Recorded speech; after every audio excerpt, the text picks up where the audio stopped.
एक चीज़ मैं क्लियर करना चाहता हूँ, भले ही मैंने 3 बार इंडियन इंजीनियरिंग सर्विस का प्रिपरेशन, इस साल से Indian railway service Indian engineering service से नहीं लिया जाएगा। Currently I am pursuing my body building. बहुत जल्दी I will be competing in a body building show.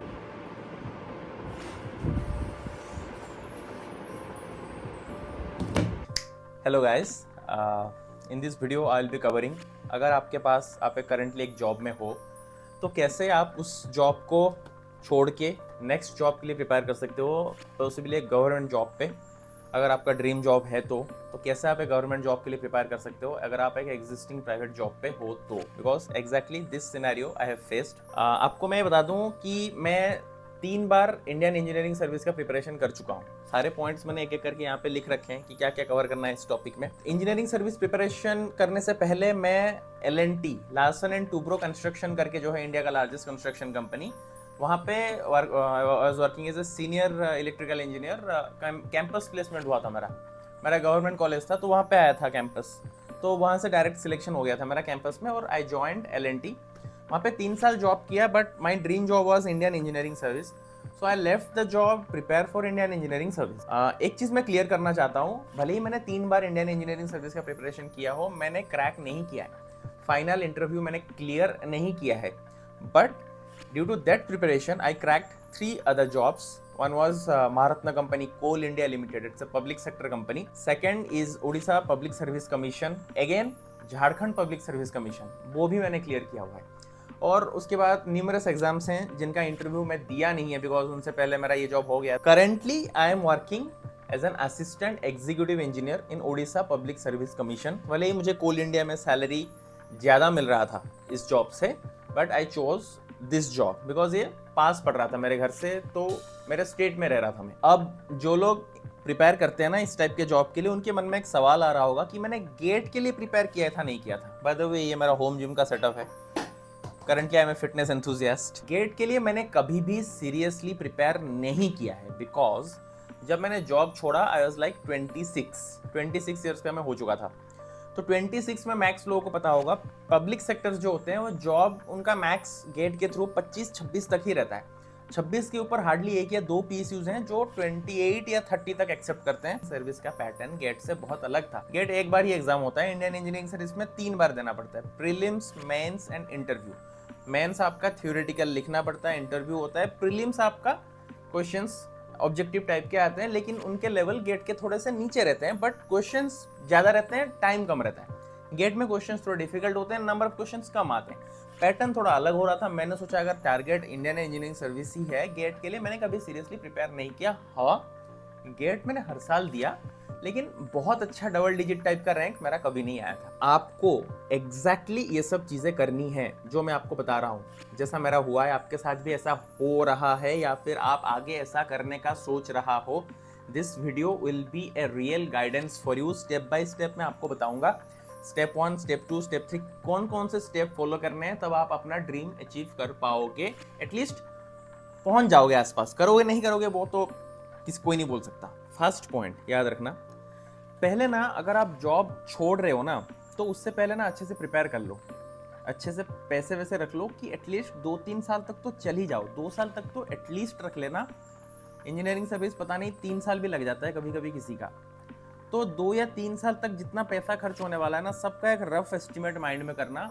जो भी प्राइवेट जॉब है वहाँ से थोड़ा सेविंग्स करना। ये गलती मैंने किया हुआ था because at the spur of the moment type का डिसीजन था कि इमीडिएटली डिसाइड किया, 1 महीने में छोड़ दिया, तो उतना सेविंग्स था नहीं, तो सेमलेसली मुझे फैमिली को थोड़ा हेल्प मांगना पड़ा। तो ये गलती मत करना।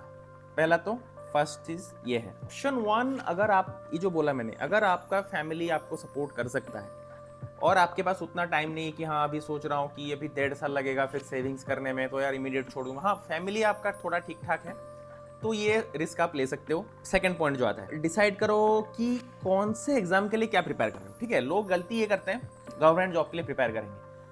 गवर्नमेंट जॉब बहुत सारे होते हैं, गेट जैसे हो गया, PSUs जैसे वहाँ से हो जाता है, फिर इंजीनियरिंग सर्विस हो जाता है, फिर आपका SSC है, स्टेट बोर्ड है जो अपना खुद का एग्जाम करते हैं। हाँ, पब्लिक सर्विस कमीशन, स्टेट के अलग अलग स्टेट के आप दे सकते हो, वहाँ पे हिंदी मांगते हैं, हिंदी बहुत लोग को आता है, जैसे कि यूपी का मैंने एग्जाम दिया था, फिर झारखंड का दिया था, उड़ीसा का दे सकते हो। लोकल लैंग्वेजेस मांगते हैं वो तो थोड़ा होता है। से एग्जाम के लिए प्रिपेयर कर रहे हो ना, वो माइंड में बिठा लो, उस हिसाब से स्ट्रेटेजी प्लान करो। हाफहजार्डली ऐसे सब एग्जाम मत देना। इतने आपके फंडामेंटल स्ट्रांग है वो है, आप सारे एग्जाम दे सकते हो। Otherwise I would say exam job 2-3 साल करने के बाद ना आप थोड़े थोड़े चीजें भूल जाते हो, आपको फिर से जीरो से स्टार्ट करना पड़ता है।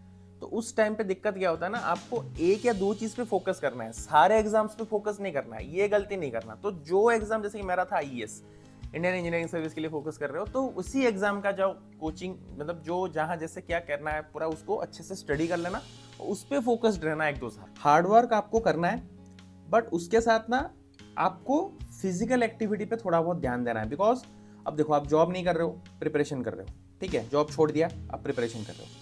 प्रिपरेशन में आपको दिन भर बैठ के काम है, ठीक है, दौड़ना भागना तो है नहीं आपको। अब उसमें क्या होता है ना, आप धीरे धीरे लेजी बनने जाते हो, पेट निकल जाता है, तो धीरे धीरे क्या होगा ना, आप अनहेल्दी खाने लगोगे। कभी कभार एग्जाम खराब हुआ, डिप्रेशन में आ जाते हैं लोग। तो ये 2-3 फैक्टर को आपको टैकल करना है। तो थोड़े बहुत आपको माइंड को भी रिलैक्स करना है। दिन में 24 घंटा थोड़ी पढ़ोगे आप, तो कोई भी एक फिजिकल एक्टिविटी रखो। जैसे कि मैं हर दिन 1.5 घंटा जिम जाता था, हर दिन 1.5 घंटा जिम जाता था। लोग सोचते हैं ये सब करेंगे ना टाइम वेस्ट होगा, ये टाइम वेस्ट नहीं होता है आपका, ठीक है। ये आपको हेल्प करता है अच्छा कम टाइम में ज्यादा एक्सट्रैक्ट करने को, माइंड फ्रेश रहता है आपका, तो अच्छे चीजें आप जल्दी कैप्चर कर पाओगे। एक चीज को 15 घंटा पढ़ने से अच्छा है अच्छी तरह से 7-8 घंटा पढ़ लो। तो ये चीज ना कोई नहीं बोलता, सब हार्ड वर्क करो, ये करो, स्ट्रेटेजी सब बताते हैं। यूट्यूब में आपको हजारों वीडियो मिल जाएंगे, कैसे पढ़ना है, क्या करना है, कौन से सब्जेक्ट देखने क्या नहीं करने। हजारों कोचिंग सेंटर्स हैं, वो आपको ये चीज बताते हैं, पर ये चीज कोई नहीं बताता कि आपको फिजिकल एक्टिविटी पे रखना है। साइकिलिंग हो गया, रनिंग हो गया, जो आपको पसंद। माइंड डिप्रेशन में कभी नहीं जाएगा, बिकॉज ये लंबा चलता है। यूपीएससी एस्पिरेंट्स देख लिया ना, वैसे ही है, मैराथन है, धीरे धीरे होगा, स्प्रिंट नहीं है, भागना नहीं है, कंसिस्टेंटली भागना है। अब और एक पॉइंट है, स्मार्ट वर्क करना है, ठीक है। जो चीज मैंने बताया पहले, जिस एग्जाम एक तो पहले पकड़ो कौन से एग्जाम पे फोकस करना है। अब उस एग्जाम में देखो कौन से पैटर्न है, कैसे क्वेश्चन आ रहे हैं। एग्जाम एक फिक्स रखना है आपको, ये एग्जाम में दूंगा, ठीक है। अब उस एग्जाम के अकॉर्डिंगली आपको पढ़ना है, जो मिला नहीं पढ़ लिए। यूट्यूब में दिखा दिया ये क्वेश्चन इंपॉर्टेंट है, उसको नहीं करने बैठ गए, इमोशनल हो गए क्वेश्चन के साथ, एक क्वेश्चन को करने में आधा घंटा, 2 घंटा, 3 घंटा लगा दिए। उस क्वेश्चन को छोड़ दो। जिस क्वेश्चन को समझने में 4 घंटा लग रहा है ना, उसे छोड़ो। एक क्वेश्चन का 2 मार्क आता है, हर क्वेश्चन 2 मार्क आता है, इजी क्वेश्चंस के पीछे जाओ। एग्जाम को पैटर्न वाइज पढ़ो, जिस पैटर्न में एग्जाम आ रहा है उसी टाइप के पढ़ो। जिस टॉपिक से ज्यादा क्वेश्चन आ रहा है उसको अच्छे से पढ़ो, जिस टॉपिक को क्वेश्चंस बहुत कम है उसको छोड़ भी सकते हो। ये होता है स्मार्ट वर्क। सोशल लाइफ में थोड़ा बहुत आपको आइसोलेट करना पड़ेगा सबको, ये आपको ध्यान रखना है। मैं एडवाइस दूंगा, घर में नहीं रहना आपको, बाहर चले जाओ, अकेला एक सिंगल रूम ले लेना, या फिर 2 लोगों का एक रूम ले लेना जिनका सिमिलर गोल हो। 2 लोग हैं मतलब 2 लोग सिमिलर एग्जाम के लिए प्रिपेयर करो, बहुत अच्छा है। नहीं मिल रहे सिमिलर लोग, सिंसियर दोस्त ढूंढ नहीं पा रहे हो, अकेला रहना सीखो। एटलीस्ट ये 2-3 साल जो प्रिपेयर कर रहे हो। घर में रहोगे माइंड डिस्ट्रैक्ट होगा, इसने ये बोल दिया, रिलेटिव ने ये बोल दिया, मम्मी ने कह दिया, मतलब उस टाइम पे माइंड ऐसा रहता है ना, छोटे छोटे चीज भी आप दिल पे लेने लगते हो। 2 साल तक जॉब नहीं हो रहा है, रिलेटिव आ रहे हैं बोल रहे हैं क्या कर रहे हैं आपका बेटा, ये 20 लाख का कमा रहा है सॉफ्टवेयर में, ये 10 लाख का कमा रहा है, तो माइंड कभी कभार ना भटक जाता है। ये सब चीजें ना अवॉइड करनी है। तो अच्छा है अलग रहो, सोशल लाइफ पे थोड़ा फुल स्टॉप डालो।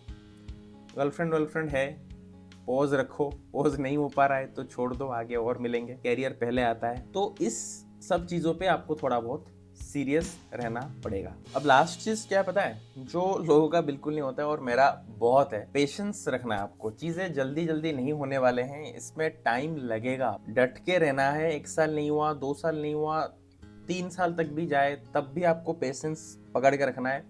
लोग बहुत इंटेलिजेंट होते हैं, बहुत हार्ड वर्किंग होते हैं, बट पेशेंस नहीं होता है उनके पास। 1 साल में नहीं हुआ आईएएस तो जो मिला चले गए, बट उनको ये समझ में नहीं आता 1 साल में थोड़े ही मार्क के लिए कटे हैं, अगर और एक बार प्रिपेयर करेंगे तो मे बी इस बार बहुत अच्छे पोजीशंस पे आ जाए। अब और एक इंपॉर्टेंट पॉइंट जो बोनस पॉइंट है, ये मैंने लिखा नहीं था बट मैं आपको बता रहा हूं, always have a plan B. अभी तो बोल रहा था कि डट के रहना है। आर्नोल्ड स्क्वार्ज़नेगर पता होगा, बेस्ट बॉडी बिल्डर बोलते हैं, तो उन्होंने एक चीज बोला था, प्लान बी कभी नहीं होता है मेरे लाइफ में, मैं प्लान ए में चलता हूँ। अगर प्लान भी रख रहे हो मतलब आप अपने आप को एक्सक्यूज दे रहे हो। इस लॉजिक पे मैं बहुत दिन टिका। दिक्कत कहाँ हुआ मैं आपको बताता हूँ। जब मैं इंडियन इंजीनियरिंग सर्विस का प्रिपरेशन कर रहा था, मेरे थर्ड अटेम्प्ट में क्या हुआ, पहले 2 साल मैंने कोई भी एग्जाम नहीं दिया। बहुत एग्जाम आए और गए। कोल इंडिया एग्जाम जो मैंने क्रैक किया था उसका भी उस टाइम पे निकला था पोस्ट, वेकेशन वैकेंसीज आए थे, मैंने अप्लाई ही नहीं किया उसको। लेकिन जब थर्ड ईयर हो गया उस टाइम पे इंडियन रेलवे सर्विस, जो इंडियन इंजीनियरिंग सर्विस का सबसे अच्छा जॉब होता है, जैसे कि इंडियन सिविल सर्विस में सबसे अच्छा जॉब लोग किसके लिए ज़्यादा इंटरेस्टेड होते हैं, इंडियन एडमिनिस्ट्रेटिव सर्विस आईएएस के लिए। वैसे इंडियन इंजीनियरिंग सर्विस में सबसे अच्छा रहता है इंडियन रेलवे सर्विस।